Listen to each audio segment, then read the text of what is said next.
മലയാളത്തിൻ്റെ മണ്ണിൽ പിറന്ന് വിശ്വവിജയിയായി ഒരു മേഖലയിലല്ല ഒട്ടേറെ മേഖലകളിൽ മാറിയ മഹാനായ കേരളപുത്രനാണ്. അങ്ങനൊരു ബഹുമതി അവകാശപ്പെടാൻ എൻ്റെ വിനീതമായ വിലയിരുത്തലിൽ മറ്റൊരാളെ ഉണ്ടായിട്ടില്ല എന്ന് തന്നെ ഞാൻ പറയാൻ ആഗ്രഹിക്കുന്നു. കാരണം മർക്കേഴ്സിൻ്റെ വാസ്തവത്തിൽ നോബൽ സമ്മാനം കിട്ടിയ രണ്ട് പേര്, മർക്കേഴ്സും ഹെസയും, ഗുണ്ടട്ടിൻ്റെ കൊച്ചുമകനും, ഈ രണ്ടു പേരുടെയും ശൈലികളെ അദ്ദേഹം സ്വീകരിച്ചു എന്ന് മാത്രമല്ല അതിന് തുല്യമായി കടന്നെത്താൻ സാധിച്ചു.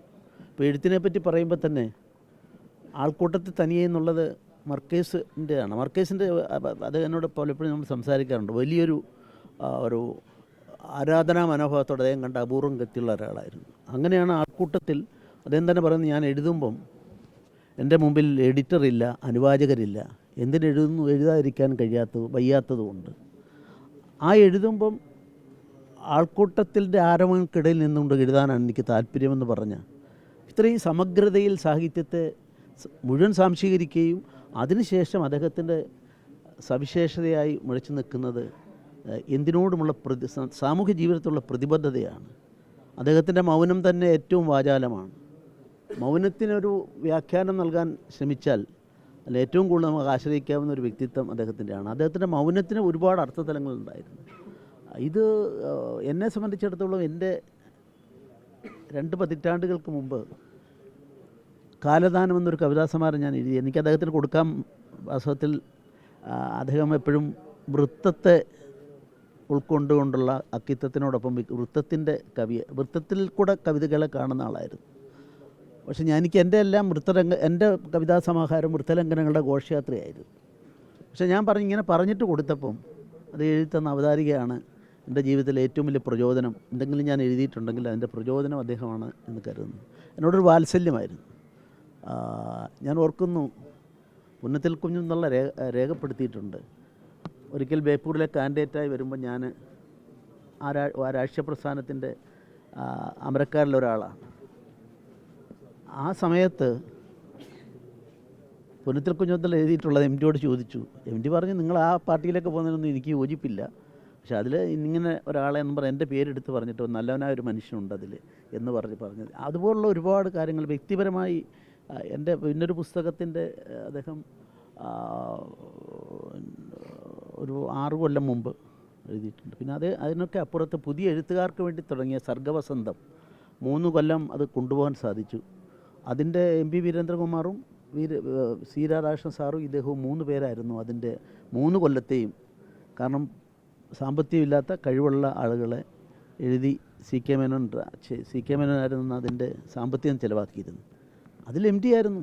എം ഡിയുടെ ഒരു ആലപ്പുഴയിലെ ഒരു ചിത്രത്തൊഴിലാളിയുടെ കഥാസമാഹാരം അങ്ങനെ അളകാവരി വെച്ച് പുറത്തെടുക്കുമ്പം ദീപക്കൊക്കെ ഓർക്കുന്നുണ്ടാവുന്നു, ആൾ പൊട്ടിക്കരഞ്ഞു കളഞ്ഞു. എം ഡിയുടെ കയ്യിൽ നിന്നും ഞങ്ങളുടെ ഈ സ്കീമിലുള്ള ബുക്ക് വാങ്ങുമ്പോൾ ഇങ്ങനെയുള്ള ഒരുപാട് അനുഭവങ്ങളുണ്ട്.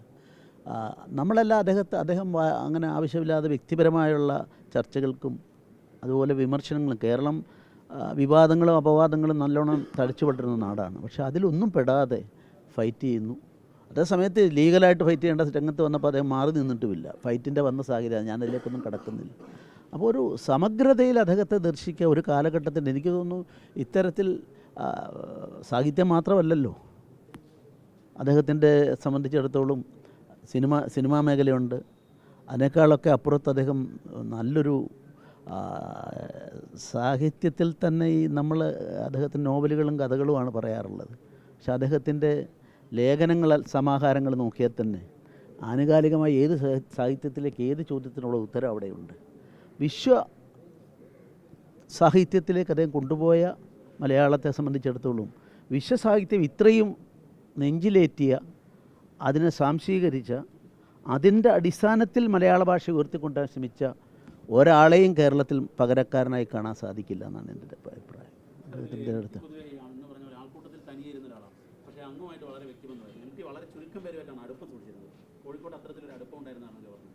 തീർച്ചയായിട്ടും എനിക്ക് എൻ്റെ ജീവിതത്തിലെ ഏറ്റവും വലിയ ബഹുമതി ഞാൻ പറഞ്ഞില്ല, വാത്സല്യം. അദ്ദേഹത്തിൻ്റെ വാത്സല്യം എന്ന് പറഞ്ഞു കഴിഞ്ഞാൽ അദ്ദേഹം ഇപ്പോൾ ഈ അശ്വതിയുടെ വിവാഹ സമയത്തുള്ള കാര്യം ഞാൻ ഓർക്കുന്നു. അന്നൊരു ബന്ധ ഹർത്താലാണ്. അവർക്ക് ചെന്നൈയിൽ നിന്ന് വരണം. അത് എന്നെ വിളിച്ച് പറഞ്ഞ് ഇങ്ങനെ ഒന്നും ചെയ്യാൻ സാധിക്കുമോ? ഞാനതിന് ബന്ധപ്പെട്ടവരെയൊക്കെ കണ്ടിട്ട് അന്ന് ആ വന്ന ആളുകളെ എല്ലാം കൊണ്ടുവരാനായിട്ട്, അപ്പോൾ അത്രയും ഏൽപ്പിക്കുന്ന ഒരു അടുപ്പം ഉണ്ടായിരുന്നു. പിന്നെ എൻ്റെ ആശയത്തോടൊന്നും, രാഷ്ട്രീയമായിട്ടുള്ള ആശയത്തോടൊന്നും അദ്ദേഹത്തിന് അനുകൂലമുള്ള ആളായിരുന്നില്ല.